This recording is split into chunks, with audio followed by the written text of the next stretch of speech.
सत्ता एक ऐसी चाबी जिससे सारे परिवर्तन हो सकते हैं। भाई जिनको भाई भाई कहते हो, चुनाव से पहले हिंदू भाई कहते हो, अगर उनके अधिकारों की बात आ रही तो उनसे क्यों मुंह फेर रहे हो? अब तो सरकार हिंदुओं की है तो दे दो। मैं अगर रामपुर पे स्पेशली कहूँ, जब मैं वहाँ गया तो उन्होंने मुझसे कहा कि आप चेक कीजिएगा एक रात रुक के कि जो जिस कार्यकर्ता के यहाँ आपका प्रोग्राम होगा उसके यहाँ पुलिस चली जाए। युवाओं में तो आपका क्रेज दिखता है, लेकिन जो पुराने व्यक्ति हैं उनमें अभी भी बहुत विश्वसनीयता नहीं है कि चंद्रशेखर उनके लिए विकल्प के तौर पर खड़े हो रहे हैं। देखिए, चंद्रशेखर आज़ाद बहुजन मिशन के एक सिपाही हैं जिन्होंने अपने महापुरुषों के त्याग बलिदान को समझा और जिनके पिता ने उनके हाथों में दम तोड़ दिया, इस उम्मीद के साथ कि उनका बेटा इस समाज के लिए और देश में कुछ योगदान करेगा। क्या आप मानते हैं कि जो परिवारवाद का आरोप लगातार समाजवादी पार्टी पर लगता है, अब मायावती उसी राजनीति पर जो है उतर आई है? क्या बीएसपी में कोई सेकंड लाइन लीडरशिप है? एक बार तो उन्होंने बेटा कह के बुलाया होता तो शायद आज परिणाम कुछ और होता। अखिलेश यादव बैठे थे,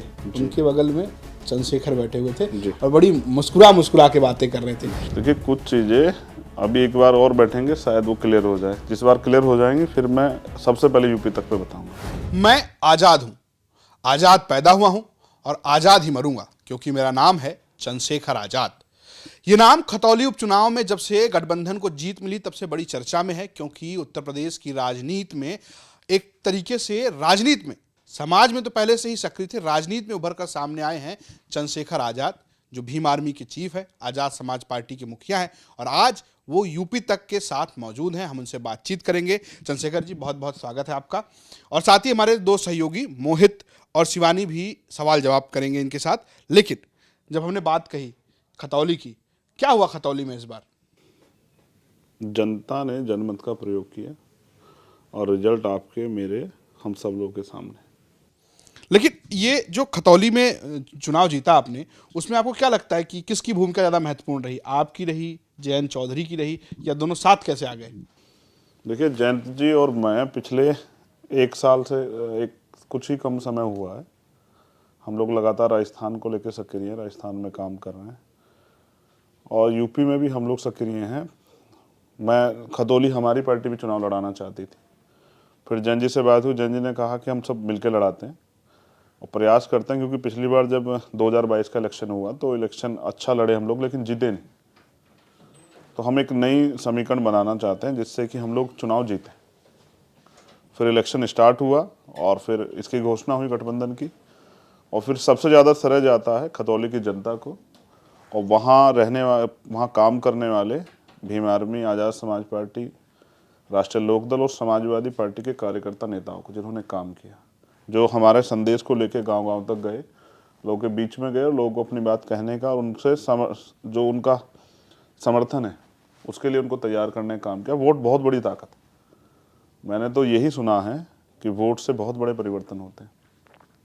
प्राइम मिनिस्टर तक हमने हारते देखे और इस सीट पे भी बीजेपी ने सारी ताकत लगाई थी। अगर आप देखें, उनके केंद्रीय मंत्री थे, खुद मुख्यमंत्री वहाँ आए, आसपास के जो स्टेट के मिनिस्टर है वो थे, कई विधायक थे, कई सांसद, सब लोगों ने प्रयास किया, लेकिन हम अपनी बात को बेहतर तरीके से, और जो बीजेपी की नीतियां हैं, जो किसान, मजदूर, नौजवान, महिला, दलित, पिछड़े, अगड़े सबके विरोध में हैं, उनको, उनके साथ जो खेल हुआ, झूठ बोला गया, उस झूठ को का पर्दाफाश करने में हम लोग कामयाब हुए और नतीजा कि जनमत हुआ। और जनमत संग्रह जब हुआ एक बड़े प्लेटफार्म पे, एक अच्छे गठबंधन से, तो बीजेपी में वो परिवर्तन हुआ जिसको 2022 में होना चाहिए था। अच्छा चंद्रशेखर जी, गठबंधन बनते हैं, बिगड़ जाते हैं राजनीति में, लेकिन ये गठबंधन और ये चेहरे जो हमें खतौली में नजर आए जी, तो क्या वो 2024 में भी साथ रहेंगे? क्योंकि देखिए, जब से खतौली का चुनाव आया है उसके बाद में लगातार ये चर्चा है कि भाई ये जो जोड़ी है वो 2024 में भी कमाल करेगी, तो क्या वो कमाल बरकरार रहेगा? देखिए, मैं अपने विषय में आश्वस्त हूँ कि जब देश बचाने की, संविधान बचाने की, लोकतंत्र की रक्षा की और संविधान का जो उद्देश्य था उसको पूरा करने के बारे में हम सोचते हैं, तो सत्ता एक ऐसी चाबी जिससे सारे परिवर्तन हो सकते हैं। और ऐसे में जब बीजेपी सत्ता का दुरुपयोग कर रही हो, सरकारी मशीनरी का दुरुपयोग कर रही हो, सीबीआई, ईडी, इनकम टैक्स और पुलिस प्रशासन को जिस तरह से इन्वॉल्व कर रही है, चुनाव में डराने का काम कर रही हो आम लोगों को, तो ऐसे में सब लोगों को मिलकर मजबूत तरीके से अपनी लड़ाई को लड़ना चाहिए। जब समस्या एक है तो समाधान भी एक है, तो उस पर हमें एकजुट होना चाहिए। मेरी तरफ से प्रयास रहेगा, मैंने पहले भी प्रयास किया था और अब भी आपसे कह रहा हूँ, मेरी तरफ से पूरा प्रयास रहेगा। बाकी मैं और जयंत भाई का एक और अच्छा रिश्ता ये है क्योंकि हम पश्चिम से आते हैं और किसान कमेरों के लिए वो भी, उनके दादाजी भी, उनके पिताजी भी, और जिनको मैं नेता मानता हूँ, चाहे वो सर छोटू राम हों, चाहे बाबा साहब अम्बेडकर हों, चाहे महाराज सिंह भारती जी हों, चाहे चौधरी चरण सिंह जी हों, चाहे मान्यवर काशीराम साहब हो या राम स्वरूप वर्मा जी हों, बाबू जगदेव प्रसाद कुशवाहा, जन्ना कपूर, ये सब लोग सामाजिक न्याय की और जो विषमता है समाज में उनके खिलाफ उसको परिवर्तन की लड़ाई लड़ते रहे। तो उनमें मुझ में अच्छी बातें ये हैं कि हम यंग भी हैं और एक क्षेत्र से आते हैं और एक दूसरे की बोली भाषा को समझते हैं। उम्मीद है कि हम दोनों भाई मजबूती से लड़ाई के खिलाफ लड़ते रहेंगे। ठीक है, आपने दोनों भाई बोला है। रजत आप भी सवाल कीजिए, मोहित आप भी कीजिएगा। आपने दो ही भाई बोला है और ये भाईचारा जो है काफी चर्चाएं हैं इसकी सोशल मीडिया पर। तो ये भाईचारा जो है 2022 में नजर आया, लेकिन उस तरीके से जो नतीजे हैं वो नहीं निकल कर आए। लेकिन खतौली में आपने अभी बोला कि बीजेपी जो है पुलिस प्रशासन का इस्तेमाल करती है, कहीं ना कहीं डराने धमकाने का काम करती है। रामपुर में लगातार आरोप लगे, तो क्या खतौली में भी ऐसा कुछ देखने को मिला? क्योंकि जीत तो आपकी थी। भाई आप ही लोगों ने दिखाया, मीडिया के साथियों ने। रामपुर में तो जो लोकतंत्र का चीरहरण हुआ वो तो हम सब लोगों ने देखा। मैं तो खुद रह के आया रामपुर, और जिस दिन इलेक्शन था आजम जी से मेरी बात हुई, उन्होंने कहा कि ये सत्ता का दुरुपयोग करेंगे और पुलिस और प्रशासन जो है निहत्थे लोगों को पीटने का, जेल भेजने का काम करेगी। मैं अगर रामपुर पे स्पेशली कहूँ, जब मैं वहाँ गया तो उन्होंने मुझसे कहा कि आप चेक कीजिएगा एक रात रुक के कि जो जिस कार्यकर्ता के यहाँ आपका प्रोग्राम होगा उसके यहाँ पुलिस चली जाएगी। मैंने नोटिस किया कि जितने मुस्लिम कार्यकर्ता मिलने आए थे लगभग सबको घर छोड़ना पड़ा रात में। इस तरह का तांडव पुलिस वहाँ कर रही थी।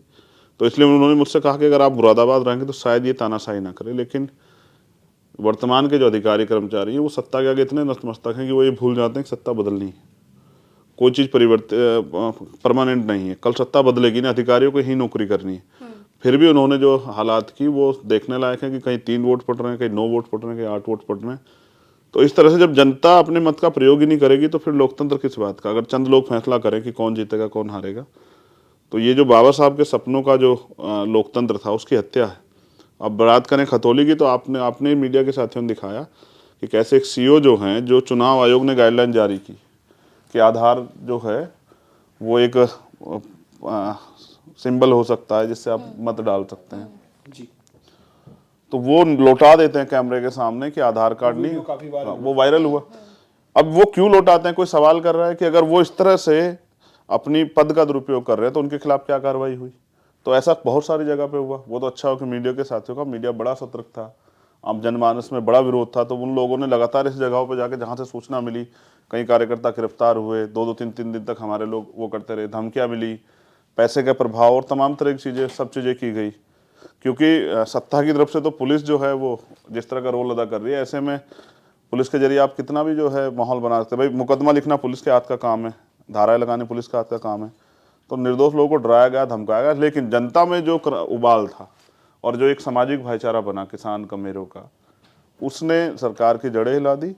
और जो सरकार कहती थी अहंकारी सरकार के हम किससे नहीं डरते हैं, हम नहीं हार सकते हैं, मजे हैं, जनता ने उनको आईना दिखाने का काम किया कि अगर आप सरकार में आके जनता के साथ धोखा करोगे तो जनता बर्दाश्त नहीं करेगी। बिल्कुल। मोहित के पास मैं जाऊंगा, लेकिन रामपुर गए आप, एक तस्वीर बड़ी चर्चा में आई। जी, अखिलेश यादव बैठे थे, उनके बगल में चंद्रशेखर बैठे हुए थे और बड़ी मुस्कुरा के बातें कर रहे थे। क्या बातें हुई? क्योंकि अच्छा इतिहास नहीं रहा है। और क्या जो गठबंधन की बात हो रही है, उस गठबंधन में सिर्फ जयंत और आप ही शामिल हैं या फिर अखिलेश भी शामिल हैं? देखिए, मेरी बात वार्ता जयंत जी से हुई तो मैं झूठ बोलता नहीं, मैंने आपको सच बात बता दी। अखिलेश जी से उस दिन मेरी वार्ता हुई जब हम रामपुर मंच पे थे, तो मैनपुरी के बारे में हम लोगों ने बात की। हमारा प्रयास था कि मैनपुरी में भी हमने अपनी टीम को सक्रिय किया कि हम लोगों को किसी भी तरह से वहाँ भी गठबंधन को जीतना है। दूसरा और कुछ बातें हुई जो रामपुर चुनाव को लेकर थी, जिस तरह का माहौल देखा गया। मैं एक शायद आपको जानकारी में ना हो, मैं बता दूं, जिस समय अखिलेश जी वहाँ पहुँचे तो इतने लोग नहीं जुट पाए थे क्योंकि पुलिस बैरिकेडिंग लगा के रोक रही थी। मोहल्लों के सामने पुलिस खड़ी थी। मैं खुद आया हूँ, मैं उनके बाद पहुँचा तो मैंने देखा पुलिस किस तरह रोक रही थी। फिर आजम भाई ने अपील की कि अगर आप इस तरह से डर जाओगे, बूटों की आवाज़ से डर जाओगे, तो फिर हम वो लोग हैं जिन्होंने देश की आज़ादी के लिए अंग्रेज़ों का मुकाबला किया है, तो अगर आज डर जाओगे तो फिर सामना कैसे कर पाओगे? अब तो यहाँ जो है 2-2 वरिष्ठ नेता आ गए, तो अब तो निकल के आओ। तो फिर लोग धीरे धीरे आने शुरू हुए। तो उन सब चीज़ों को लेकर चर्चा हो रही थी और ये भी चर्चा हो रही थी कि अधिकारी जो आज तानाशाही कर रहे हैं, कल जब सरकार बनने का माहौल बन रहा था तो यही अधिकारी जो हैं मिलने के लिए समय मांग रहे थे, तो बहुत सारी चर्चा हुई। मेरी उनसे कोई, देखिए राजनीति अपनी जगह है, मेरा व्यक्तिगत उनसे कोई लड़ाई नहीं है। तो मेरी बात हुई और मैं उससे पहले 2 बार उनसे मिला भी। एक बार जब माननीय मुलायम सिंह यादव जी हॉस्पिटल में थे तब मैं मिलने के लिए गया, देखने के लिए। इंसानियत के लिए जाना चाहिए एक दूसरे के दुख सुख में। जो पार्टी विरोधी भी है, मतलब विचारधारा विरोधी, उससे मिल सकते हैं आप, हम इंसान तो हैं ही। बिल्कुल। फिर उसके बाद जब माननीय मुलायम सिंह जी नहीं रहे तब मैं घर पे भी गया मिलने के लिए, तब भी हमारी काफ़ी बातें हुई। कुछ आपसी जो है मिसअंडरस्टैंडिंग थी वो सरल हुई, दूर हो गई। वार्ता करने से बहुत सारी चीज़ें हल हो जाती हैं। अच्छा है, और मेरा ये प्रयास है कि मुस्कुरा के बात करनी चाहिए। मैं बीजेपी की तरह नफरत की बातें तो नहीं कर सकता हूँ, गोली मारो को और पता नहीं क्या क्या। ये लोकतंत्र की ये सुंदरता नहीं है। लोकतंत्र यानी कि लोगों को जोड़ना है, और आप इस तरह से 80-20 की बात करके राजनीति करते हो, तो आज आप पसमानदा की बात कर रहे हो। 80-20 में क्या वे पसमानदा नहीं आते थे आपके? तो आप वोट के लिए सब कुछ कर सकते हो, जनता ये समझ गई है। और इसीलिए जनता सबक सिखाएगी और आने वाले कल में भी सबक सिखाएगा। हम लोग भाईचारा बना रहे हैं कि संगठित हों लोग और अपने मुद्दों के लिए लड़ें, और उम्मीद है कि आने वाले चुनाव में कामयाबी और बढ़ेगी। बिल्कुल बिल्कुल चंद्रशेखर जी, जिस तरीके से आपने बताया कि अखिलेश यादव के साथ जो गलत फहमियाँ थी वो अब लगातार बातचीत में दूर हुई हैं, तो 2022 के इलेक्शन के समय क्या ऐसी गलत फहमी हो गई थी जो आपने एक प्रेस कॉन्फ्रेंस की और तमाम चीज़ें कहा कि मैं इंतज़ार करता रहा, बड़े भाई होने के नाते मैंने कई चीज़ें उनके सामने रखी, लेकिन वो जो आप मांग रहे थे वो चीज़ें पॉसिबल नहीं हो पाई। तो क्या चीज़ें थी जो पॉसिबल नहीं हो सकी थी उन परिस्थितियों में? देखिए, कुछ चीज़ें अभी एक बार और बैठेंगे शायद वो क्लियर हो जाए। जिस बार क्लियर हो जाएंगी फिर मैं सबसे पहले यूपी तक पे बताऊंगा, क्योंकि इन दोनों तीनों मुलाकातों में पॉलिटिकल बात करने का समय नहीं मिला है। तो मुझे लगता है इस बार हम जब बैठेंगे और जब वो और चीज़ें क्लियर हो जाएंगी कि कहाँ से कौन लोग गड़बड़ किए थे, तो फिर मैं उन चीज़ों को यूपी तक पे सबसे पहले रखूँगा। और मैंने आपसे पहले भी कहा, मैंने यही सीखा है कि आप सच बोलने की हिम्मत रखिए। उस समय जो मेरा व्यू था, जो मुझे लगा, मैंने वो रखा, और अब मैं जब एक बार क्लियर हो जाएगी जो मेरा व्यू होगा मैं आपसे जरूर रखूँगा। बिल्कुल, यहाँ पर हम लोग जब बात करते हैं दलित राजनीति की, दलित वोट बैंक की, एक बहुत महत्वपूर्ण वोट बैंक माना जाता है और पश्चिमी यूपी में खासतौर से बहुजन समाज पार्टी का एक बहुत स्ट्रांग होल्ड रहा है। तो वहाँ पर आप लोगों को कैसे कन्वेंस करेंगे, क्योंकि बहन मायावती का जो एक लोगों का एक सेंटिमेंट है उनसे बहुत ज़्यादा जुड़ा हुआ है, तो आप कैसे उन्हें समझाएंगे कि नहीं यहाँ पर आप हमारे साथ आइए, और क्या अगर आपके साथ आते हैं तो उन्हें वहाँ से रिश्ता तोड़ना पड़ेगा? 2 चीज़ें हैं। पहली जो आपने बात की ये बड़ी अच्छी है, मैं धन्यवाद देता हूँ यूपी तक का कि आज आपने मेरे नाम को सही लिया। मीडिया को पता नहीं क्या आदत है कि वो चंद्रशेखर आजाद रावण जरूर कहते हैं, और मैं हमेशा अच्छा, ये सवाल जो है, रावण आपने हटवाया क्यों? ये तो शुरू में आप मैं ही। फिर आपसे कह रहा हूँ कि देखिए, मीडिया का काम होता है सही चीज़ों को दिखाना। मेरा नाम चंद्रशेखर है, मेरे पास कोई डॉक्यूमेंट है। आज़ाद मैंने जब मानसिक गुलामी छोड़ी और मैंने तय किया कि अपने देश को बचाने के लिए हम लोग को योगदान करना चाहिए। जैसे एक सैनिक सीमा पे अपने देश की सुरक्षा के लिए लड़ रहा है, तो आंतरिक जो समस्याएं हैं और जिस तरह से नौजवानों को और बड़े तबके को इग्नोर किया जा रहा है, उनके हकों की आवाज़ के लिए लड़ना चाहिए। तब मैंने अपने नाम के साथ आज़ाद शामिल किया। अब मीडिया ने कई जगह जो है मेरी मूँछों की वजह से शायद रावण लगाया होगा या मेरे व्यवहार की वजह से लगाया होगा, तो मैंने कई बार कहा कि भाई मत कहा करो, लेकिन देखो मीडिया है कि मानती नहीं। तो ठीक है, नहीं ये बात तो यही ठीक है, लेकिन जो मुख्य सवाल मोहित ने पूछा कि यूपी ने लिया, मैं यूपी तक ने लिया, इसके लिए मैं धन्यवाद करता हूँ। दूसरी बात, एक चीज़ और मैं क्लियर कर दूं, देखिए इस देश में एक जाति एक समाज से राजनीति संभव नहीं। इस बात को माननीय काशीराम साहब ने समझा और उन्होंने बहुजन बनाया, यानी कि जो वंचित तबका है, जिनकी कोई बात नहीं उठा रहा है, जिनको वास्तविकता में अवसर मिलना चाहिए, जिनके नेतृत्व होना चाहिए, जिनकी संख्या थोड़ी थोड़ी कम है और उनको हम SC ST OBC और माइनॉरिटी के नाम से जानते हैं, उन्हीं वर्गों की राजनीति को मैं आगे बढ़ाने का काम कर रहा हूँ, उसको हम बहुजन कहते हैं। अब मैं आपके सवाल पे आता हूँ। शायद आप आम आदमी की संपत्ति के लिए कह रहे हैं, बहन जी के लिए, मेरी भी बहुत संपत्ति है। मैं उनसे उनका बड़ा आदर करता हूँ, सम्मान करता हूँ, और मैंने कभी आज तक का रिकॉर्ड है, मैंने कभी एक शब्द भी उनके बारे में गलत नहीं बोला और ना मैं जीवन भर बोलूँगा। हर चीज़ का एक समय होता है। मैं आपको ही आपके शब्दों में जवाब देता हूँ। आपने कहा कि लोगों को रिश्ता तोड़ना पड़ेगा, नहीं, तोड़ने की जरूरत नहीं है। जब तक बहन जी उस विचारधारा के साथ काम करी थी, समाज ने पूरा साथ दिया। देखिए, इस बार भी तो कुछ वोट चला गया जबकि मुझे नहीं मिला, मैं आपको फिर एक और जगह लेके आता हूँ। अभी दिल्ली में एमसीडी का इलेक्शन हुआ, 1% करीब वोट पड़े। गुजरात में असेंबली इलेक्शन हुआ, मैं नहीं था गुजरात में, शायद 0.50 के करीब वोट पड़े, 1% से भी आधे। और उसी के साथ साथ जो है चुनाव हुआ हिमाचल में, और शायद 0.40 के करीब वोट पड़े। यानी कि अगर आप 1% भी वोट नहीं ले पा रहे हो और राष्ट्रीय पार्टी हो आप, तो कहीं ना कहीं आपकी नीतियाँ गलत है, कहीं ना कहीं लोगों ने आप पे विश्वास करने में कमी अब जता दी है। फिर मैं कहता हूँ, एक समय था कि आप संघर्ष कर रहे थे और आपके फादर मेहनत कर रहे थे कि आपको आगे बढ़ने में का अवसर मिले। और जब बेटा बराबर का हो जाए तो बेटे को चाहिए कि पिता को कहें कि वो अब आराम करें, बेटे को भी चाहिए कि पिता को सुख दे। मैं तो चाहता हूँ कि देखो उनके पास एक अनुभव है, उनको चाहिए ये था कि वो मुझे बेटे की तरह जो है मुझे अवसर देती, जैसे उन्होंने अपने परिवार के लोगों को दिया। वो मुझे सिखाती, जो मुझ में कमी है उसको दूर करती और मुझसे कहती कि आओ काम करो। झूठ कितना भी फैला लीजिए, सच ये है कि एक बार भी उनकी तरफ से प्रयास में, मैंने कई बार प्रयास किया, लेकिन समाज तो इन चीज़ों को देख रहा है। भाई हम अगर समाज के लीडर हैं तो जब समाज के साथ अन्याय होगा तो हमारी चुप्पी बस को भी समाज भी देखता है, और जब समाज के अधिकारों का हनन होगा तो भी समाज देखता है, और जब आप विरोधी खेमे के पक्ष में बात करो तो भी समाज देखता है।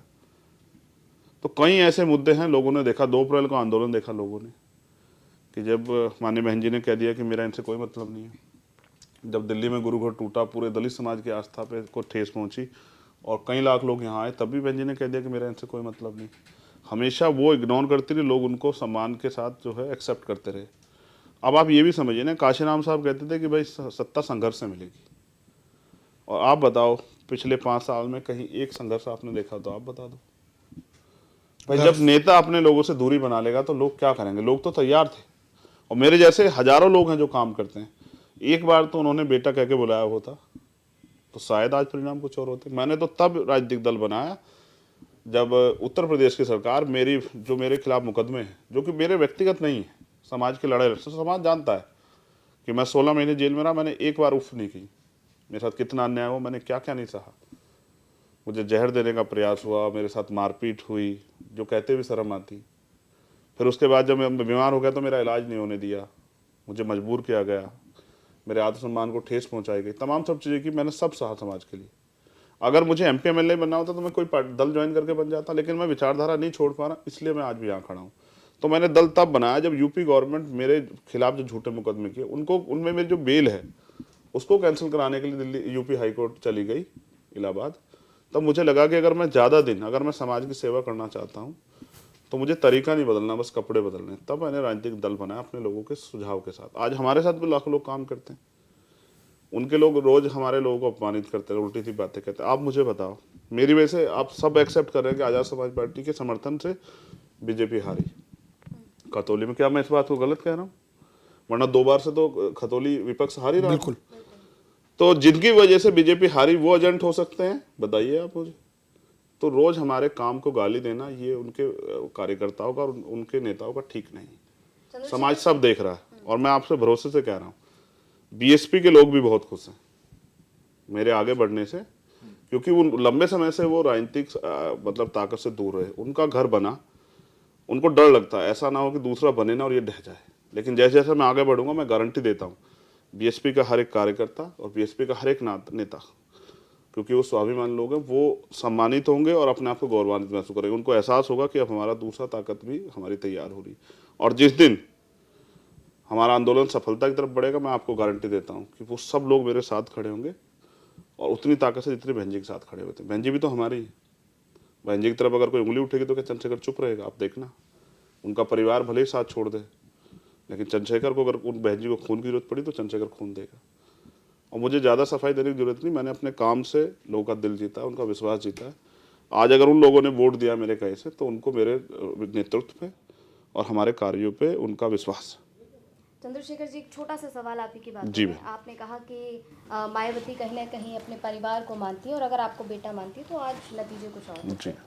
तो क्या आप मानते हैं कि जो परिवारवाद का आरोप लगातार समाजवादी पार्टी पर लगता है, अब मायावती उसी राजनीति पर जो है उतर आई है, और अब परिवारवाद जो है BSP में भी आप देख रहे हैं? मैं तो ये चाहता हूँ कि सभी को चाहिए कि वो नीचे से शुरुआत करें, जिससे कार्यकर्ता का मनोबल ना टूटे। आप ये बताओ, अगर बाबा साहब अम्बेडकर जिस दिन वोट का अधिकार दिलाते हैं तो वो स्टेटमेंट देते हैं हम बाबा साहब अम्बेडकर के फॉलोवर हैं, अपने आप को खुद को मान्यवर काशीराम साहब का फॉलोवर कहते हैं। मान्यवर काशीराम साहब ने जमीन पे रहने वाले लोगों को, जिनके पास साधन भी थे, उनको नेता बनाया। आप बताओ अगर पिछले 5 सालों में कोई जमीन पे रहने वाला नेता या उनके यहाँ बना हो? पहली बात। दूसरी बात, बाबा साहब अम्बेडकर ने वोट के अधिकार के साथ ये बात कही कि आज मैंने रानी का पेट चीर दिया है, आज के बाद राजा बैलेट बॉक्स से तैयार होगा, आपकी वोट से तैयार होगा। अब आप मुझे बताओ कि पैसे वाले लोग राजा क्यों बन रहे हैं? तो जो कार्यकर्ता काम कर रहा है, कल अगर मैं भी चाहूं मेरा बेटा आके इसको संभाल ले, तो क्या कार्यकर्ता को चोट नहीं पहुंचेगी? तो जो नीचे कार्यकर्ता काम करता है उसकी भी उम्मीद होती है कि भाई मैं भी कल इस दल में आगे बढ़ के नेतृत्व कर सकता हूं, और हमें देना चाहिए मौका। मैं यहाँ से घोषणा करता हूँ कि हमारे दल में कभी परिवारवाद नहीं आएगा। SC ST OBC माइनॉरिटी के लोग, जो जातियाँ जिनको कभी नेतृत्व मिला, पाल, प्रजापति, कश्यप, निषाद, दुनिया, चौहान, राजभर, निषाद, ये तमाम जो जातियाँ हैं, सैन, हम इनको यहाँ इनके यहाँ लीडरशिप खड़ी करें। शेड्यूल कास्ट में भी जो धोखा हुआ उनके साथ, कि उन्होंने तो विश्वास किया, उनके साथ धोखा हुआ। तो पासी, धोबी, कोरी, खटीक, नट, तमाम लोगों में जो है हम लोग नेतृत्व खड़ा करेंगे। हमें तो अवसर की देर है, धीरे धीरे जब वो हमसे जुड़ जाएंगे हम उनमें लीडरशिप तैयार करेंगे और उनको मौका देंगे।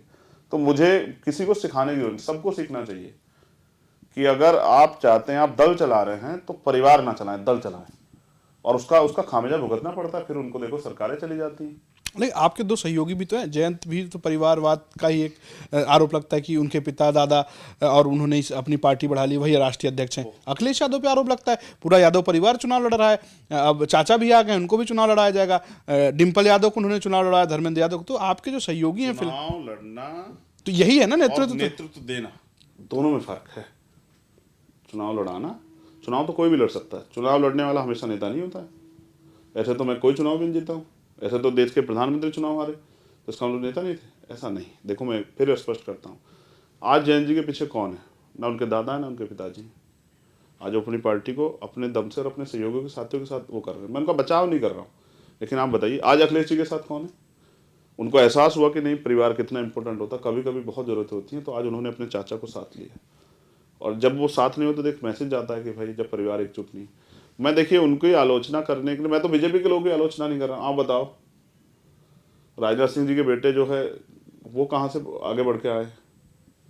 ऐसे अगर मैं नाम गिनवाने लगूंगा तो यहाँ तो एक बड़ी लंबी लिस्ट है। एक दिन किसी नेता ने शेयर की थी पक्ष के, अखिलेश यादव ने शेयर की थी। मैं कह रहा हूँ कि मैं किसी को ना वो नहीं कह रहा हूँ, मगर मैं ये पूछ रहा हूँ कि इस राजनीति से क्या देश का में बदलाव हो जाएगा?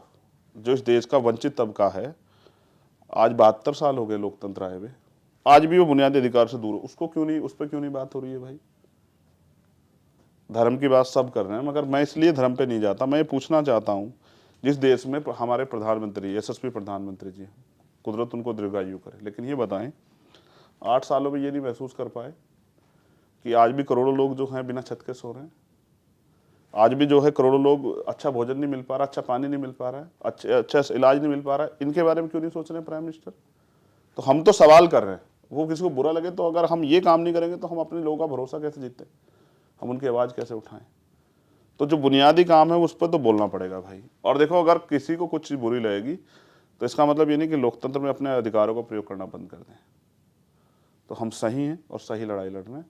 देश में परिवर्तन होना चाहिए, बुनियादी मुद्दों पर बात होनी चाहिए। बिल्कुल, यहाँ आपने जिस तरीके से जिक्र किया महक बहन जी का और बहुजन समाज पार्टी की परिवारवाद और तमाम जो डिज़र्व करते थे लोग, उनको मौका नहीं दिया जा रहा है, तो ये एक बड़ा हम जो पर्सपेक्टिव देखते हैं कि दलित वोट बैंक को लेकर और दलित नेताओं को लेकर एक बहुत अच्छी किताब मान्यवर काशीराम ने लिखी है कि चमचा युग।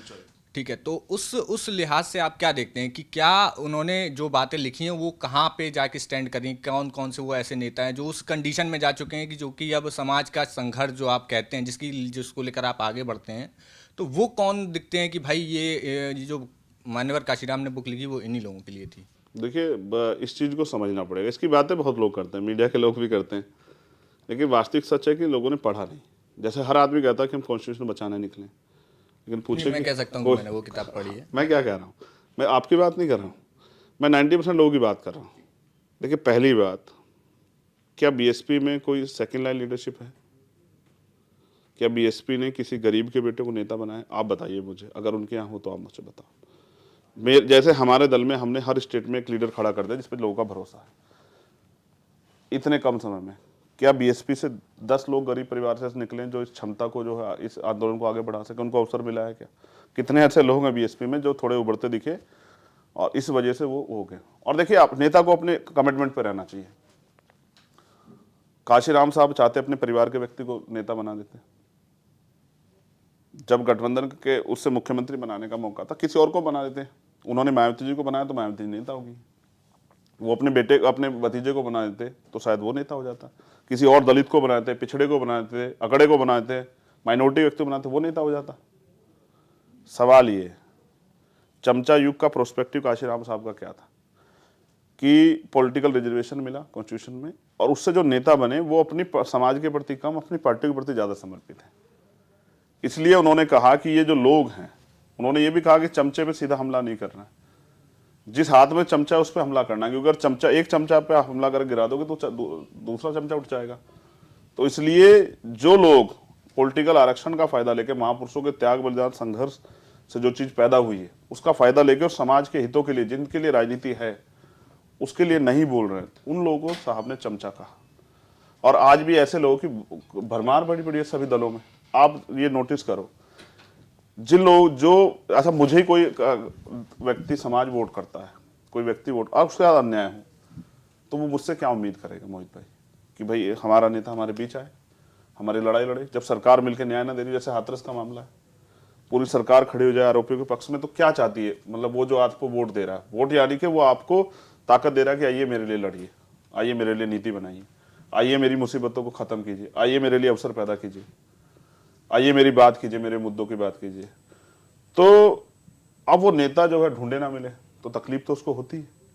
इसलिए लोग चाहते हैं कि नेता जो है उनके बीच में रहे, और हम लोग लगातार उनके बीच में रहते हैं। कहीं कोई मुद्दा हो, आप देखिए, मैं सबसे ज्यादा, चाहे किसी प्रदेश का हो, जबकि राजस्थान में मैं लगातार सक्रिय रहता हूँ क्योंकि वहाँ समस्या बहुत है, तो वहाँ कांग्रेस की गवर्नमेंट है, मुझे फर्क ही नहीं पड़ता इस बात से। मुझे फर्क इस बात से पड़ता है कि अगर मैं अपने लोगों के लिए आवाज नहीं उठा सकता तो मेरी राजनीति क्या फायदा है। पहले राजनीति में एजेंडे होते थे, 2 सरकारें बनी हैं अभी, एक गुजरात में रिटर्न हुई और एक हिमाचल में, और एमसीडी में यहाँ तीसरी दिल्ली में। आप तीनों उसका मैनिफेस्टो उठा लीजिए। अगर दलितों की तरक्की के लिए, उनके लिए अवसर के लिए अगर एक एजेंडा हो, एक मुद्दा हो, तो आप मुझे दिखा दीजिए। पिछड़ों की तरक्की के लिए कोई एजेंडा और मुद्दा हो तो आप मुझे दिखा दीजिए। माइनॉरिटी के उसके लिए कोई एजेंडा मुद्दा हो, या अगड़ों के लिए कोई, तो दिखा दीजिए। ये करेंगे वो करेंगे। मैं ये पूछ रहा हूं, जो समाज इन पे अवसर नहीं है, जब हम पढ़े हैं मोहित भाई, तो हमारी जो क्लास थी उसमें सब लोग डॉक्टर इंजीनियर IAS IPS नहीं बने हैं। और मैं भारत में रहता हूँ, भारत की एक सच्चाई ये है जो सब लोग को जाननी चाहिए कि सबके लिए रोजगार उपलब्ध नहीं। सरकारी नौकरियां सबके लिए नहीं है क्योंकि 2% है। प्राइवेट सेक्टर में सबके लिए जॉब नहीं है, खेती में सबके लिए जॉब नहीं, हम पे तो खेती नहीं। आप आज तक का आंकड़ा कि 54% दलित, 1 गज जमीन नहीं है। तो हम पे तो काम करने के लिए कोई अवसर ही नहीं है। क्या हम भूखे मर जाएं? इसलिए हम लोग न्यूनतम वेतन से भी कम पे काम कर रहे हैं। हम किसानों के लिए लड़ते हैं, मगर मजदूरों के लिए भी हम लड़ते हैं। मजदूरों के लिए आप बताइए, आप ही सोचे ना कि जो आज, पहले हमने सुना जानवर बिकते हैं पीठ बाजार, लेकिन यहाँ भारत में इंसान बिकते हैं। सुबह चौराहे पे आप जाइएगा, कस्बों में लोग आके खड़े होते हैं कि उनको कोई मजदूरी पे ले जाए खरीद के, और उनकी दिहाड़ी देके शाम के टाइम उनको वापस कर दे। लेकिन वहाँ से ऐसे सैकड़ों लोग होते हैं जो घर निराश लौटते हैं कि वहाँ भी काम नहीं मिल रहा है। पढ़ लिख के लोग बेरोजगार घूम रहे हैं, सुसाइड कर रहे हैं। किससे सवाल करें? सरकार से तो करेंगे ना सर। सरकार चुप हो जाती है, सरकार देशद्रोही कहने लग जाती है।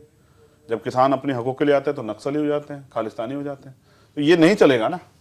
बिल्कुल, इसमें लगातार आप ये जो हम वापस इस पे भी लौटेंगे कि जो रोजगार और सब तमाम मुद्दों की बातें हैं, लेकिन एक चीज़ जो आप हर बार कोट करते हैं अपने कि हम संघर्ष करते हैं अपने लोगों की, ये तमाम हुकूक की बात करते हैं, और जितने भी जो आपने 2 अप्रैल के आंदोलन का जिक्र किया उसमें जितने लोग जेल गए उनके लिए लगातार आप वकालत न्यायपालिका में भी लड़ रहे हैं। लेकिन एक चीज़ ये भी निकल के आती है कि भाई जिस तरीके से मान्यवर काशीराम ने DS4 दलित शोषित समाज संघर्ष समिति बनाई और वामसेप का गठन किया, तो उनका एक स्ट्रक्चर था कि एक जगह जगह पे लोगों को जागरूक किया जाएगा। लोगों को उस लिहाज से उस जगह पर चंद्रशेखर आज़ाद क्या कर रहे हैं कि राजनीतिक संघर्ष अपनी जगह है, लेकिन लोगों को एक गांव में बैठा एक बुजुर्ग है उसको जगाने के लिए भीम आर्मी, आजाद समाज पार्टी क्या उनकी स्ट्रेटेजी है, जो एक संगठन की बात की जाती है। तो काजीराम का साइकिल से जाते थे तमाम गाँव में, तो उस लेवल पे चंद्रशेखर आज़ाद और जो आजाद समाज पार्टी वो लोग गाँव में जागरूक कैसे करेगा? चुनाव के टाइप तो सिर्फ नहीं कर सकते ना। देखिए, ये बड़ा अच्छा सवाल है। मैं इसको एक और तरीके से शुरू करूंगा। जब आपने कहा कि राजनीति ठीक है लेकिन समाज को जागरूक करने के लिए, तो हमारे यहाँ भीम आर्मी पाठशालाएं चलती हैं। उन पाठशालाओं के जरिए जो अभी नौजवान यंग हैं वो अपने गांव-गांव में पढ़ाने का काम कर रहे हैं, और वहाँ हम 2-3 तरह से वो करते हैं। जैसे कुछ पाठशालाएं सुबह चलती हैं, फिर कुछ पाठशालाएं स्कूल के बाद चलती हैं, कुछ चलती हैं रात में। तो जो बच्चे छोटे बच्चों को पढ़ाते हैं, यानी कि 10 तक 12 तक पढ़ाते हैं, वो फिर अपने कंपटीशन की तैयारी करते हैं। हमें लगता है कि अपने अंदर काबिलियत पैदा करनी पड़ेगी।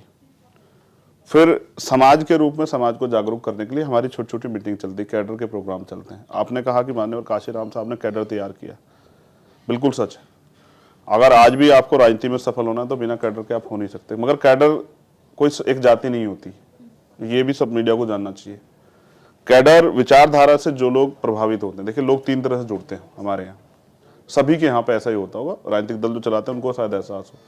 पहले लोग जुड़ते हैं घटनाओं से, कोई घटना हुई और जिनकी समस्या आप उनके साथ जाकर खड़े हुए, लोग आपके साथ जुड़ गए, लेकिन अचानक से कुछ दिनों बाद वो अपने काम में बिजी हो जाएंगे, क्योंकि उनका ये काम ही नहीं है। वो अपनी समस्या के लिए तो थे, लेकिन बाकी आपके लिए काम करने के लिए वो अवेलेबल नहीं। दूसरे जो लोग जुड़ते हैं, जैसे कोई नेता आपके साथ जुड़ जाता है, जैसे अभी हमारी बातचीत आगे बढ़ रही है, कोई नेता आएगा हमारे साथ जुड़ जाए, उसके जो प्रशंसक हैं, उसके समर्थक, वो भी आके जुड़ जाएंगे। उन्हें किसी चीज़ से मतलब नहीं, जब तक नेता है वो रहेंगे, जिससे नेता जाएगा वो चला जाएगा। तीसरे लोग जुड़ते हैं, ये स्थायी लोग नहीं है दोनों, लेकिन तीसरे जो लोग जुड़ते हैं वो जुड़ते हैं काशीराम साहब ने बताया विचार से। आप जाके महापुरुषों की बात बताओ और हम उनके आंदोलन किस तरह आगे बढ़ा रहे ये बताओ, और उस विचार से जो लोग सहमत होंगे वो स्थायी होते हैं। इसको कैडर कहते हैं। तो यानी कि विचारधारा के आधार पे जो लोग तैयार हो जाते हैं वो कैडर होता है, उनको फिर किसी से मतलब नहीं। इसके लिए हम लोग, मैं खुद भी कैडर देता हूँ, और हमारी यूनिट है मिशन 78 की। काशीराम साहब के समय में एक अच्छी चीज़ ये थी कि उस समय राजनीति का स्तर इतना नहीं गिरा था कि अगर आपको देख ले कोई आदमी आपके लिए काम कर रहा तो उसके घर छापे नहीं पड़ते थे, उसके घर पुलिस ने जा खड़े, उस पर झूठे मुकदमे नहीं होते थे। आज क्या है कि सरकार के लोग बैठ के देखते हैं कि अच्छा ये आदमी मदद कर रहा है तो उसके पीछे पड़ जाते हैं।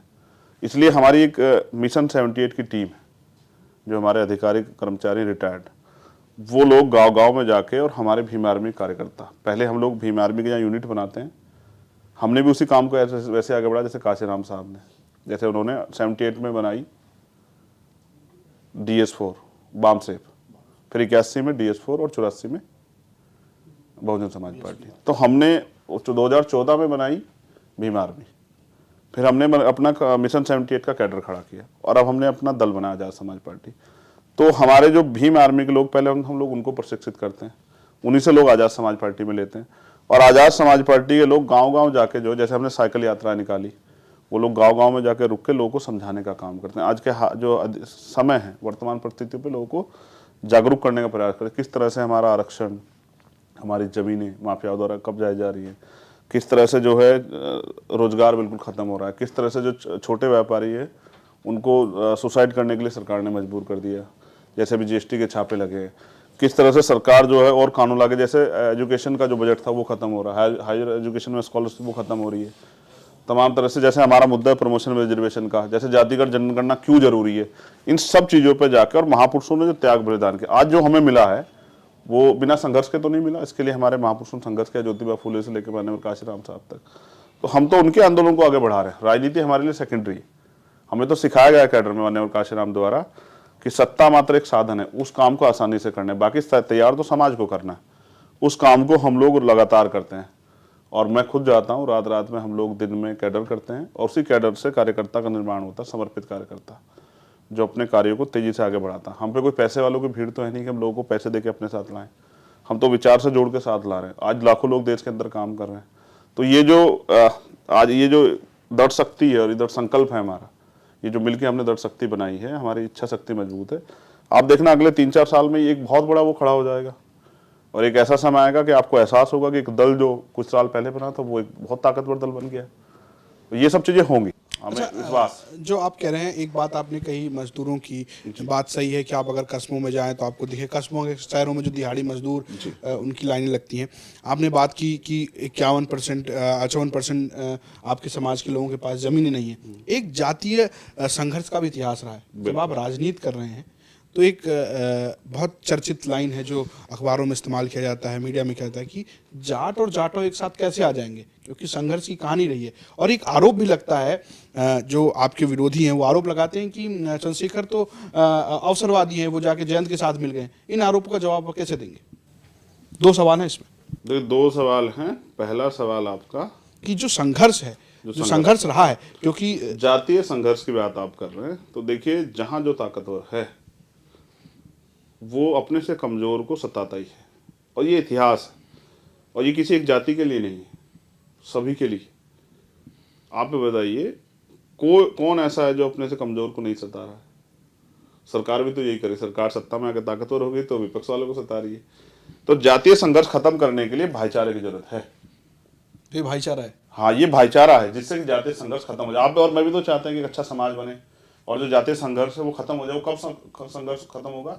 जब हम एक दूसरे की जरूरतों को और एक दूसरे को समझेंगे। इसलिए हम लोगों ने भाईचारा बनाया कि हम लोग इस लड़ाई को मिलकर लड़ें। देखिए, ये सामर्थ्यवान लोग हैं, विचारवान लोग हैं, नेतृत्व करने वाले लोग हैं। इसलिए ये नेतृत्व करने वाले लोग जब मिलेंगे तो बहुत सारे लोगों को इनके साथ खड़े होने में आसानी होगी। अब मैं दूसरे सवाल पे आता हूँ। आपका दूसरा सवाल क्या था? ये था कि चंद्रशेखर अवसरवादी हैं, वो जाके जयंत के साथ मिल गए। ये भी आरोप लगता है कि अखिलेश मैंने बीजेपी को रोकने के लिए अगर जयंत जी से, और जयंत जी, मैंने आपसे पहले कहा चुनाव से पहले हम लोग इकट्ठे काम कर रहे हैं, तो इसमें तो कोई अवसर नहीं। और अवसरवादी तो राजनीतिक सिद्धांत मानने और काशीराम साहब ने सिखाया। उनसे पूछा गया था एक बार कि भाई आपने इतनी पार्टी के साथ गठबंधन कर लिया, अब क्या करेंगे? तो उन्होंने कहा कोई पार्टी बच रही तो उनका बता दो। तो ये तो मैंने मान्यवर काशीराम साहब सीखा। जो काशीराम साहब ने सीखा उस तो गलत नहीं हो सकता। जो उन्होंने सिखाया उसके लिए मुझे जो है कुछ ज्यादा खोजबीन करने की जरूरत नहीं। राजनीति में सत्ता बहुत ताकतवर होती है। सत्ता जिनके पास होती है उनके लोगों के हाथ ऐसे होते हैं, जिनके पास नहीं होती उनके हाथ ऐसे होते हैं। तो हम ये प्रयास कर रहे हैं। जैसे देखिए, अभी खत्म होगी 50% की कैप, माननीय सर्वोच्च न्यायालय के आदेश से कैप खत्म होगी। जबकि वो जो पूरा आप वो देखोगे, कॉन्स्टिट्यूशन का जो प्रस्ताव है आरक्षण के लिए, वो इकोनॉमिक बेस पे नहीं है, लेकिन इस देश में हो गया। तो कॉन्स्टिट्यूशन के वायलेशन के साथ हो गया है। और 7 जजों की बेंच का फैसला 5 जजों ने पलट दिया। देखिए, उससे पहले 2 जजों ने पलट दिया। देखिए कितना अच्छा माहौल है। अगर हम कॉलेजियम सिस्टम पे बोलेंगे तो फिर हम न्यायपालिका के का जो है वायलेशन कर रहे हैं उनके राइट्स का। लेकिन देखिए, बोलना तो पड़ेगा ना भाई। तो अब 50% की कैप खत्म हो गई है। अब मैं चाहता हूँ कि जैसे छत्तीसगढ़ में हो गया है, तो जिसकी इतनी संख्या वाली उसकी इतनी हिस्सेदारी देने में क्या दिक्कत है? जब देश आ जाए तब तो कुछ बटा, तब तो बांट दो भाई। जिनको भाई भाई कहते हो, चुनाव से पहले हिंदू भाई कहते हो, अगर उनके अधिकारों की बात आ रही तो उनसे क्यों मुंह फेर रहे हो? अब तो सरकार हिंदुओं की है तो दे दो। अब तो सेंटर में जो सरकार है वो किसकी? हिंदुत्व की सरकार है, हिंदुओं की सरकार। तो उनको चाहिए, जिनको भाई कहते हैं उन भाई को हिस्सेदारी देने में क्या दिक्कत? अब उनके हिस्सेदारी तो दे दो। वो जो बिल्कुल रोजगार विहीन है, जमीन विहीन है, उनको कुछ अवसर तो दो आगे बढ़ने के। या भाई के नाम पे सिर्फ उनकी वोट चाहते हो? जनता समझदार हो रही है। और मैं गठबंधन इसलिए बना रहा हूँ जिससे कि जो झूठ बोल के राजनीति कर रहे हैं उनका पर्दाफाश करके और अच्छाई सच्चाई और अवसर और समता समानता की राजनीति को, समतामूलक समाज की राजनीति को आगे बढ़ाया जा सके। चंद्रशेखर जी, एक वाक्य बहुत वायरल हुआ था 2022 विधानसभा चुनाव के दौरान कि आपसे पूछा गया कि मायावती से क्या बातचीत हुई आपकी, तो आप रिपोर्टर से ही जो सवाल कर रहे थे आप उन्हीं से कहते हैं कि अगर आपकी बातचीत होती तो हमारी बातचीत करा दीजिए। हमारी तो क्योंकि नहीं हो पा रही है, हमारा कांटेक्ट नहीं हो पा रहा है। तो क्या वाक्य था? क्या मायावती जी से वो मीटिंग नहीं बैठ पाई, या मीटिंग बैठी तो वो मतलब बन नहीं पाई, बात नहीं बन पाई? क्या कुछ यूपी तक ने काफी रिसर्च किया अच्छी बात। देखिए, पत्रकार साथी का सवाल था कि ये गठबंधन जो बन रहा है अब, वो मायावती जी के साथ क्यों नहीं बना? तो मैंने कहा कि मैंने प्रयास किया था, मेरी पहुंच उन तक नहीं है। मैं आपसे भी कह रहा हूँ कि मेरी पहुंच उन तक नहीं है। आप मिले तो उनसे कहिए, चंद्रशेखर का जय भीम कहिएगा उनसे। और उन्होंने कहा कि अगर कभी उनको लगे कि चंद्रशेखर की जरूरत है तो वो जरूर कहें। जब कहेगी शायद। आपके पुराने सहयोगी राजभर जी का तो है, वो फोन पे बात कर लेते हैं। यूपी तक बताया कि फोन आता है हमारे पास, तो उनसे कह देते कि बात करा देते। मैं किसी और के लिए नहीं कह सकता हूँ। देखो, माँ बेटे के उसमें कोई तीसरा ना है तो ज्यादा अच्छा है।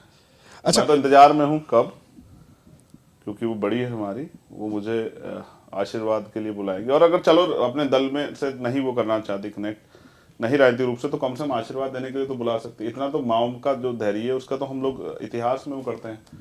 तो चंद्रशेखर जी मान लीजिए बुला लिया उन्होंने 2024 के लिए, खतौली का उपचुनाव देखा और लगा कि हाँ लड़के में ताकत तो है, और बुला लिया आपको 2024 के लिए, तो क्या जयंत चौधरी के साथ जो भाईचारा है वो कहीं ना कहीं डगमगा जाएगा माँ के सामने? नहीं नहीं, भाईचारा, अब ये बताइए, माँ का प्यार अटूट होता है, लेकिन क्या इसका मतलब भाइयों में झगड़े हो जाते हैं?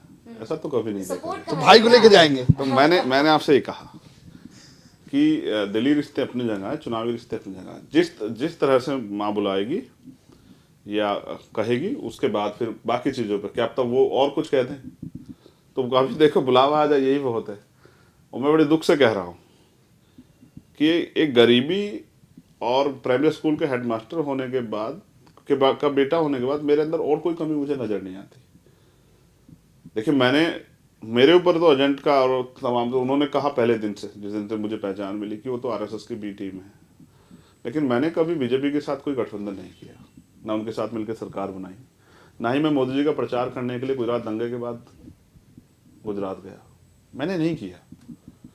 बस क्योंकि अब आप पे और तो कोई रास्ता नहीं। मैंने तो बहुत दिन पहले पढ़ा था, जिसको रोका ना जा सकता हो उसके चरित्र पे या उसको जो है अपमानित करने के लिए उसके ऊपर आरोप लगा दो। बस यही राजनीति में मैं देख रहा हूँ। तो कहीं 24 ये गिरी हुई राजनीति, इससे गिरा हुआ राजनीति का स्तर नहीं हो सकता। आपको लड़ना है तो विचारों की लड़ाई लड़िए, मुद्दों की लड़ाई लड़िए, आंदोलन की लड़ाई लड़िए। देखिए, सत्ता बिना संघर्ष से कहाँ मिलेगी? कोई आंदोलन 5 साल में बहना आपने देखा हो बीजेपी का, तो आप बता दो इसका नेतृत्व मायावती जी ने किया हो। तो ट्वीट से तो उतने वोट मिलने वाले हैं जितने मिल रहे हैं। तो मान लीजिए 2024 में एक तरफ भाई हैं और दूसरी तरफ बहन मायावती ने भी आपको बुला लिया, जिनको आप माता लगातार कह रहे हैं, तो मतलब वहाँ फिर चंद्रशेखर आजाद कहीं ना कहीं देखेंगे कि कहाँ से ज़्यादा अच्छा ऑफर मिल रहा है, वहाँ जाया जाएगा। ऐसा लड़ाई समाज हित की है। अगर मेरे व्यक्तिगत हितों की होती तो मैंने आपसे पहले भी कहा कि एमपी एमएलए बनना इस देश में बहुत कोई बड़ा काम नहीं। मैं यहाँ किसी के पैर पकड़ के नहीं आया, मैं यहाँ संघर्ष करके पहुँचा हूँ, जूते घिस के पहुँचा हूँ, लाठियाँ खा के पहुँचा हूँ। मेरे 3 दांत टूटे हुए अंदर के, पुलिस की लाठियों से टूटे, कोई क्रिकेट खेलते हुए नहीं टूटे। मैंने दिल्ली के आंदोलन में जब सीए एनपीआर एनआरसी का आंदोलन हुआ और मुझे निर्दोष व्यक्ति गिरफ्तार किया गया, और ये हमारी जस्टिस ने, जज साहिबा ने भी कहा कि उनके खिलाफ क्या वो है आरोप, और पुलिस कुछ नहीं दे पाई। इस देश में देखिए सत्ता है कि पुलिस कितनी नतमस्तक है, वो भी दिल्ली की, देश की राजधानी की पुलिस। तो जब मैं रिलीज हुआ, मैंने अपने लोगों को नहीं बताया कि किस तरह का सलूक पुलिस ने मेरे साथ किया। मुझे एक बार में कम से कम 250 लाठी मारी गई कि मुसलमानों की लड़ाई क्यों लड़ रहे हो। अपने लोगों की बात करोगे शायद तुम्हें कुछ ना कहें, लेकिन अगर मुसलमानों की बात करोगे इस देश में तो तुम्हारा इलाज हो जाएगा, इनकाउंटर हो जाएगा। तो मैंने वो 250 लाठी इसलिए सही कि मुझे आज नहीं तो कल ये जब किसी के साथ अन्याय होगा, इस लड़ाई के खिलाफ अपनी बात को रखना पड़ेगा। तो अगर आप बात करते हैं बहुजन की, तो किसी एक जाति के साथ नहीं खड़े हो सकते हैं, सबकी बात करनी पड़ेगी। और शायद कोई नहीं उठा रहा, अगर आपको जानकारी हो मोहित जी, तो हुआ है अभी वहाँ 7 लोगों की हत्या हुई है बिहार में, यादव समाज के। हमारी यूनिट ने कल मुझे बताया, मैंने कल ही मुख्यमंत्री जी के यहाँ मेल भी किया और खुद ट्वीट भी किया टैग करके, उनको कहा कि उनको जो है उनकी गिरफ्तारी होनी चाहिए। तो मैं तो पूरा प्रयास कर रहा हूँ कि इसके साथ अन्याय हो। और आज लोग उम्मीदें जुटाते हैं, लोग ट्विटर पे वीडियो बना के डालते हैं कि हमारी आवाज़ पहुंचा दीजिए। मैं सबको संज्ञान में लेता हूँ। अब कल ही एक वीडियो मेरे पास आई थी, शायद वो आजमगढ़ की है, मैंने तभी टीम को तत्काल किया कि रिप्लाई किया कि जाओ पता करो, और तत्काल हमारी टीम जाती है। ये जो विश्वास लोगों में हमने पैदा किया कि देखो वो हमारी लड़ाई लड़ते हैं, हम सरकार में नहीं है तो एकदम से त्वरित न्याय नहीं करा पाते, लेकिन उनकी लड़ाई की आवाज़ को उठाते हैं, उनके संघर्ष को उठाते हैं, उनके दिल में जगह बनाते हैं, इसलिए समाज हमसे जुड़ रहा है। और आप देखना, इस काम को हम बंद नहीं करेंगे तो आगे और बढ़ने वाला है। बिल्कुल, यहाँ पर लगातार हम चर्चा तो कर ही रहे हैं, इसमें एक मुद्दा आता है आरक्षण का। जैसे अभी आपने कहा कि अवसरों पर मानवर काशीराम का कहना था कि हमारे बहुजन समाज को अवसर कम मिले हैं, तो हम कोई भरे हम पे अवसरवाद का आरोप लगाए तो वो उनकी समस्या है। तो अगर इस बात पे अभी कुछ दिन पहले हमारे साथ राजभर जी भी आए, तो उनसे जब हमने आरक्षण को लेकर बात की तो उन्होंने कहा कि भाई जो गरीब है उसको पहले मिलना चाहिए। तो आपका स्टैंड में ये जानना चाह रहा हूँ कि आरक्षण को लेकर क्या ये कोई गरीबी हटाओ योजना की तरह देखते हैं आप, या फिर से प्रतिनिधित्व का मामला मानते हैं? देखिए, ये रिप्रेजेंटेशन का मामला है, ये कोई गरीबी उन्मूलन कार्यक्रम। मैं ये कह रहा हूँ नेता जिस देश में तरीके से इसको मोड़ रहे हैं, तो हाँ, सबको अपने स्वर्ण वोटों की चिंता है कि भाई वो डिस्टर्ब ना हो जाए। और देखो, वो नेता गलतफहमी, सारा स्वर्ण वोट बड़े पैमाने पर भी भारतीय जनता पार्टी को वोट कर रहा है। कहीं किसी प्रदेश का डाटा निकाल के देख लो। और देखो भाई, मेरी उनसे भी कोई लड़ाई नहीं है, अगर उनके साथ समस्या है तो उन समस्या पर भी काम होना चाहिए। लेकिन रिजर्वेशन जो है, आरक्षण जो है, प्रतिनिधित्व का मामला है, तो जो उसका पैमाना है, शैक्षिक पिछड़ापन, सामाजिक पिछड़ापन, और प्रतिनिधित्व, हिस्सेदारी, ये उसके बेस पे है। इसके साथ जो छेड़खानी हुई ये कॉन्स्टिट्यूशन का वायलेशन, मैं इसके खिलाफ हूँ, पूर्ण रूप से EWS के खिलाफ हूँ। अगर कोई अमीर स्वर्ण जाति का व्यक्ति गरीब है तो मैं ये कह रहा हूँ कि आप उसको इतने पैसे दो कि जिससे उसकी गरीबी दूर हो जाए। लेकिन अगर आप डाटा चेक करो, सुप्रीम कोर्ट में कितने हैं SC ST OBC के लोग, माइनॉरिटी के लोग, हाई कोर्ट में कितने हैं, चांसलर कितने हैं, ED CBI इनकम टैक्स में कहाँ टॉप पे कौन बैठा हुआ है, तमाम जगह आप जब चेक करोगे, आप यूपी के DM और SSP चेक कर लो तो आपको एहसास हो जाएगा। मैं ये पूछ रहा हूँ, जब कहीं से भी नहीं मिल रहा, जो हम पे मिला उसको भी छीनने का काम कर रहे हो। तो जब पिछली बार जो है मंडल कमीशन का जब वो आया, मंडल कमीशन की सिफारिशें कहाँ लागू हुई अभी पूर्ण रूप से? हम लड़ेंगे उसके लिए, जातिगत जनगणना और मंडल कमीशन की सिफारिशें लागू हो सारी, हम लड़ेंगे। प्राइम मिनिस्टर यही कह के आए थे सत्ता में कि मंडल कमीशन की सिफारिशें लागू करेंगे, और ये कहा all India judicial service commission बनाएंगे, कॉलेजियम खत्म करेंगे, SC ST OBC माइनॉरिटी के दरवाजे खोलेंगे कि आओ सुप्रीम कोर्ट में जज बनो, हाई कोर्ट में जज बनो। झूठ बोले और धोखा किया अपने समाज के लोग, हम सब लोगों के साथ। और अब जनता उसको जो है हम लोगों को जाके बताएंगे कि रिप्रेजेंटेशन, प्रतिनिधित्व का मामला है। और ये बिल्कुल देखिए, जैसे हम यहाँ 4 एक जाति के एंकर होते और शायद अगर हमारी जाति के ने कुछ गलत भी किया तो हम उसका बचाव करते कहीं ना कहीं, ये फैक्ट है।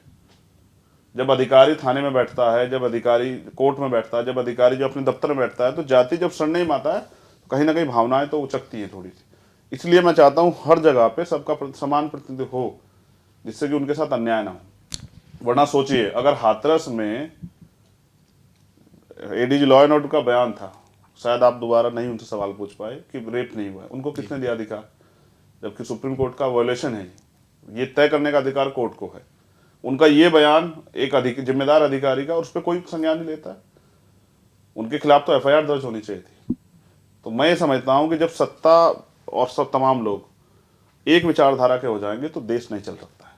देश तभी चलेगा बिल्कुल। अभी हम लोग सबको अपनी बात कहने का मौका मिले। कॉन्स्टिट्यूशन का आर्टिकल 19 उसका भी उल्लंघन नहीं होना चाहिए। अभी हम लोग जो चर्चा कर रहे थे उसमें आपने कहा कि रोजगार हम लोगों को जोड़ेंगे इसमें। एक चीज़ मैं देखता हूँ पश्चिमी यूपी, आगरा, अलीगढ़, इन तमाम क्षेत्रों में जो लोग चमड़ा उद्योग से जुड़े हुए थे, दलित समाज और तमाम लोग, तो वो अब बिल्कुल दिखते नहीं है वहाँ पर। तो आपका समाज को लेके जो आर्थिक स्ट्रक्चर है, आर्थिक तौर पर कितने मजबूत करने का क्या प्लान आपको लगता है कि हम समाज को, हमारा ये स्ट्रक्चर है, क्योंकि मजबूती आर्थिक तौर पर भी आती है। देखिए, संविधान के साथ ही बाबा साहब अम्बेडकर ने एक लाइन कोट की थी, मैं फिर आज उसको कहता हूँ कि राजनीति में बराबर की हिस्सेदारी से, राजनीति में तो हम वोट मिलने से समान हो जाएंगे, लेकिन जब तक सामाजिक गैर बराबरी और आर्थिक गैर बराबरी दूर नहीं होगी तब तक देश में समानता नहीं आएगी, तब तक जो है वोट की वैल्यू भी बेईमानी सी होगी। तो अभी आर्थिक समानता पे बहुत काम करने की जरूरत है। उसके लिए ज़रूरत है कि इस समाज को लोन या तमाम तरह से अवसर इस तरह से मिले कि ये लोग जो हैं अपने पैरों पे खड़े हो पाएँ। अभी तक तो सरकारों ने कोई ऐसा ठोस काम नहीं किया है।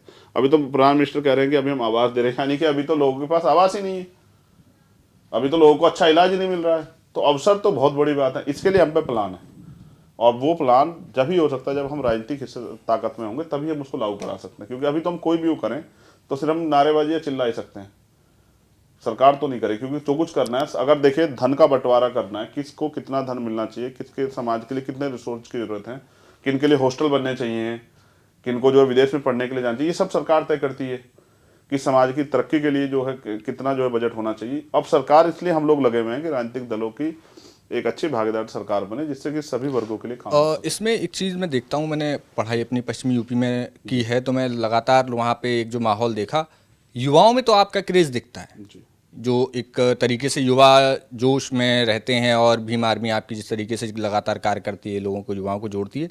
लेकिन जो पुराने व्यक्ति हैं उनमें अभी भी बहुत विश्वसनीयता नहीं है कि चंद्रशेखर उनके लिए एक विकल्प के तौर पर खड़े हो रहे हैं, या फिर वो बहुत अच्छी फाइट कर पाएंगे। उसके साथ मेरा एक जोड़ा इसमें प्रश्न ये भी है कि जिस तरीके से आपके साथ युवा तो आ रहे हैं, लेकिन क्या इंटेलेक्चुअल लेवल पे आपके साथ कैसे लोग जुड़ रहे हैं? IAS PCS की तमाम लॉबी लगातार सुनने में आता है कि बहुजन समाज पार्टी तमाम ऐसे लोगों को जोड़ती है, तो ऐसे लोग आपके पास कहाँ हैं जो आइडियोलॉजिकली लेवल पर आपकी टीम को या आपके समाज को मजबूत कर रहे हो? तो पहले सवाल पे आ जाते हैं। आपने कहा कि युवा, तो युवा घर की रीढ़ होती है, लेकिन दद्दा लोगों का आशीर्वाद नहीं मिल रहा। मैं क्या कहा, युवा घर की रीढ़ होती है। देखो, युवा अपनी बहन और माँ को, दोनों को अपनी बात से सहमत कर सकता है, और युवा आज के स्ट्रक्चर में है। आप जिन लोगों की बात कर रहे हैं मैं उनका सम्मान करता हूँ, लेकिन आप ये सोचते हैं वो सुबह उठ के करते क्या, वो सोचते क्या हैं? वो तो ये सोचते हैं कि आज घर में रोटी कहाँ से आएगी, आज बच्चे की फीस के पैसे कहाँ से जाएंगे, इलाज के पैसे कहाँ से आएंगे, आज बिजली का बिल कहाँ से देंगे। सोने के तारों में आती है यूपी में बिजली,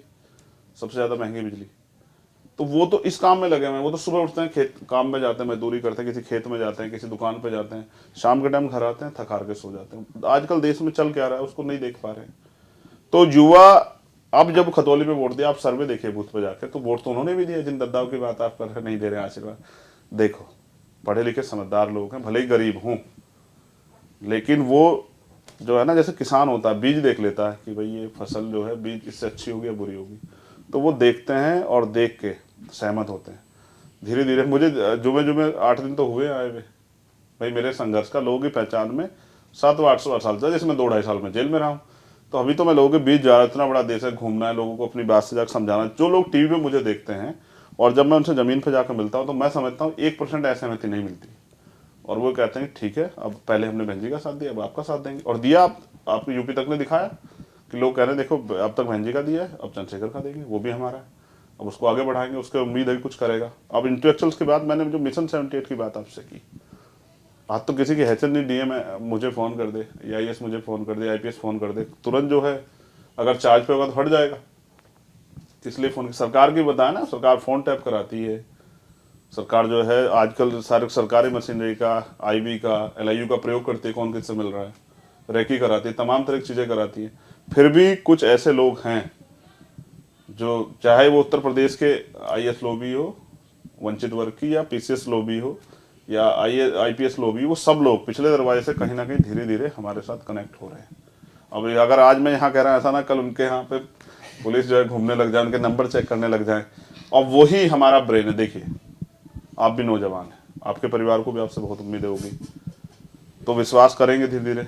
आप कोई अगर बात कहोगे तो एकदम भरोसा नहीं करेंगे, आपसे बड़े आलोचना करेंगे, सवाल खड़ा करेंगे, लेकिन जब आप सहमत कर दोगे तथ्य के साथ कि भाई ये रीजन है, तो सहमत भी हो जाएंगे। तो नौजवान लोगों को इसका मतलब तो मौका ही नहीं मिलेगा। हम तो अभी जैन जी ने मांग की है कि भाई 21 साल होने चाहिए चुनाव लड़ने की, मैं उसका समर्थन करता हूँ। तो नौजवान जो 18 साल पार करके वोट दे रहा है, सरकार बना रहा है, उसको इस बात में अवसर मिलना चाहिए कि वो 21 साल की उम्र में नेता भी बने। तो दद्दाओं को भी सहमत कर लेंगे, माँ बहनें और नौजवान हमारे साथ हैं, सब लोग साथ आ जाएंगे। इंटेलेक्चुअल्स जो है धीरे धीरे तैयार हो रहे हैं, क्योंकि अभी जिस तरह की राजनीति है, जबकि संविधान देता है अधिकार कि अपने समाज के हितों के लिए आप बोल सकते हैं, लेकिन नहीं बोल पा रहे हैं। जो बोलता है उसके खिलाफ मुकदमा हो जाता है। उनको भी धीरे धीरे कनेक्ट कर रहे हैं, क्योंकि शरीर चाहे कितना बड़ा क्यों ना हो, जैसे इनका है मेरा है, लेकिन ऑपरेट जो होता है वो इतने से दिमाग से होता है। तो पढ़े लिखे समाज को हम लोग बड़े पैमाने पर जोड़ रहे हैं, क्योंकि यही दिशा देगा और हमारी रणनीतियाँ भी बनाता है। मैं तो बोलता हूँ, अभी भी जो मैं आपसे बोल रहा हूँ वो उनके द्वारा सिखाया गया, क्योंकि उम्र के अनुभव के साथ सीखता रहूँगा। तो जो पुराने लोग हैं, जो काम किए, आप जो बसपा में पुराने लोग थे आज कहाँ हैं आप बताइए? वो सब लोग घर बैठे हैं। उन्हीं लोगों से मैं विचार ले लेके, उन्हीं लोगों से बात कर करके, सब लोग चाहते थे काडर से आप सीख रहे सर जी शिवाजी। बिल्कुल। इसलिए चंद्रशेखर जी, इस इंटरव्यू के पेस को थोड़ा सा चेंज करते हैं। हाँ, फटाफट फटाफट राउंड करेंगे, रैपिड फायर राउंड करेंगे। मैं आपको एक एक करके एक नेता का नाम दूंगी और आप मुश्किल से एक लाइन में उनके बारे में आपके जो भी विचार हैं, आपकी जो भी सोच है, वो बताइएगा, ठीक है? सबसे पहले योगी आदित्यनाथ। अच्छे, ये तो एक ही शब्द हुआ ना, एक लाइन में बताना कम से कम। नहीं अच्छे, जो अपने बारे में सोचते हैं वो उस हिसाब से काम कर रहे हैं। अपने बारे में ही सोचते हैं, जो अपने बारे में वो सोचते हैं कि मैं अच्छा काम कर रहा हूँ, उस हिसाब से काम कर रहे हैं। अखिलेश यादव अच्छे, वो भी अच्छे। हाँ, जो वो सोचते हैं कि भाई मुझे ये काम मेरा जो किया गया अच्छा है, तो उस हिसाब से वो भी अच्छे हैं। दोनों में डिफरेंस? तो मैं किसी में क्यों डिफरेंस करने लगा? मुझे कोई अधिकार ही नहीं किसी में डिफरेंस। मुझसे जुड़ा सवाल होता तो जवाब देता। अच्छा, जिनको आप भाई कहते हैं, जिनको आपने भाई कहा है, जयंत चौधरी। अच्छे, सब अच्छे हैं, अच्छे दिन चल रहे हैं। नहीं मैं ये कह अच्छे रहा दिन हूँ। आ गए क्या? अच्छा, आप ये बताइए, आप अपने व्यक्तिगत रिश्तों से या आप उनकी बात सहमत, इसलिए आप उनको बुरा थोड़ा ही कह सकते हैं। उनकी नीतियों पे हम लोग बुरा कह सकते हैं। आपने व्यक्तिगत पूछा मुझसे कैसे हैं, तो मैं अच्छे ही कहूंगा। चलिए, क्यों अच्छा बुरा कहूंगा? एक किसी के लिए अगर आपको बहुत अच्छा, तो मैं उसके लिए भी कह दूंगा कि बहुत अच्छा। अगर किसी महिला नेता के बारे में पूछते, महिला नेता के बारे में चलिए आपने लिया है, प्रियंका गांधी को आपकी बड़ी फिक्र है, बहुत अच्छी बहन है मेरी, बहुत अच्छी है। नहीं, बातचीत क्या चली, वो हॉस्पिटल आई थी ना।